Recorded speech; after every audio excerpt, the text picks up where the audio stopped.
ഷംസുൽ റഹ്മത്തുള്ളാഹി ഫ്ലൈറ്റ് കയറി. പിന്നെ കൂടെ ഉള്ള ആളെ ഞാൻ പലവട്ടം കണ്ടിട്ടുണ്ട്. എയർ ഹോസ്റ്റസ് ഭക്ഷണം കൂടി കൊടുത്തു, തിന്നില്ല, ഭക്ഷണം കഴിച്ചില്ല. അബുദാബി പോയി ഇറങ്ങി, റൺവേയിൽ ഫ്ലൈറ്റ് നിന്നു. അപ്പോൾ അൽഹംദുലില്ലാ അൽഹംദുലില്ലാ അൽഹംദുലില്ലാ, നിലത്ത് ഇറങ്ങിയല്ലടാ അൽഹംദുലില്ലാ എന്ന് പറഞ്ഞു. പിന്നെ ഒരു ഗ്ലാസ് വെള്ളം കൊടുത്തപ്പോൾ കുടിച്ചു. ആകാശത്തിന് ഒരു ഗ്ലാസ് വെള്ളം കുടിച്ചില്ല. പക്ഷിയെ തകർക്കുന്നത് പ്ലെയിൻ തകർത്ത് തള്ളിയിടും. എടാ മരമണ്ട മരപ്പൊട്ട മരവാഴ ഖുറാഫി കാസ്മി, നിന്റെ കെമിക്കൽ മലമല്ലേ, കെമിക്കൽ മലമ വിമാനത്തിൽ കയറിയിട്ട് വെള്ളം കുടിക്കാതിരുന്ന എന്താണെന്നറിയോ? വെയിറ്റ് കൂടില്ല. വിമാനത്തിന് വെയിറ്റ് കൂടും. അയാളൊക്കെ വെള്ളം കുടിക്കാനും ജ്യൂസ് കുടിച്ചാലും അത് കുടിച്ചാലൊക്കെ വെയിറ്റ് കൂടും. അത് പേടിച്ചിട്ടാണ് പുള്ളി കുടിക്കാതിരുന്നത്. പക്ഷേ ചകിരിച്ചോറ് തലയിൽ വെച്ചിട്ട് നടക്കുന്നു.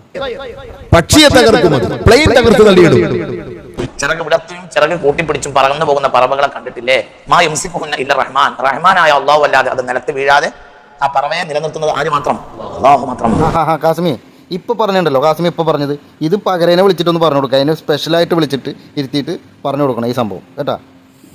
നിങ്ങളൊക്കെ ഒരേ മരത്തിലെ ഒരേ ചില്ലയിലെ കായ്കളല്ലേ നിങ്ങളൊക്കെ? നിങ്ങൾക്ക് ഒരേ മരത്തിലെ ഒരേ ചില്ലയിലെ കായ്കളാണ്. അപ്പോൾ നിങ്ങൾക്ക് പരസ്പരം പകരക്കൊന്ന് പഠിപ്പിച്ചു കൊടുക്കുന്ന ഈ പറഞ്ഞ തൗഹീദ് അത് അള്ളാഹു മാത്രമാണെന്നുള്ളതൊന്ന് പഠിപ്പിച്ചു കൊടുക്ക്. ആ മണ്ടമൂരിക്കൊന്ന് പഠിപ്പിച്ചു കൊടുത്തേ. പകരം പറയുന്നത് എന്താ അറിയോ? നിങ്ങളുടെ കഥയിലുള്ള ജീലാനി ഇല്ലേ, ജീലാനിക്ക് ദേഷ്യം പിടിച്ചു കഴിഞ്ഞാൽ ഫ്ലൈറ്റും താഴെ ഇടും, പൊട്ടി തെറിപ്പിക്കും, കിളികളെയും കൊല്ലുന്നാണ് പറയുന്നത്. പക്ഷികളൊക്കെ ഇങ്ങനെ നോക്കിയിട്ട് താഴെ ഇടുന്നു. നിങ്ങളുടെ കഥയിലുള്ള ജീലാനി ഒന്ന് പറഞ്ഞു കൊടുത്തേ. ജിലാനി പാപ്പന്റെ ദേഹത്ത് ഒതുകൊടുത്ത് ഇങ്ങനെ കുമ്പിട്ട് ഒതുകൊടുത്തെടുക്കുക. കലായിദിലും മറ്റു പല കിതാബിലും കാണുന്ന ചരിത്രം. ഒതുകൊടുത്തുകൊണ്ടിരിക്കുമ്പോ ഒരു പൈങ്ങാക്കിൽ ഇങ്ങനെ പാറി അങ്ങ് പോയി.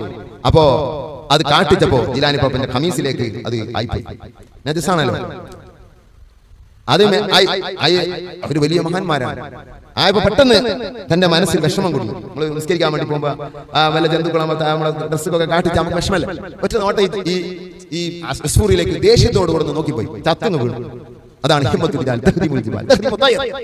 പക്ഷിയെ തകർക്കുന്നത് പ്ലെയിൻ തകർത്ത് തള്ളിയിടും.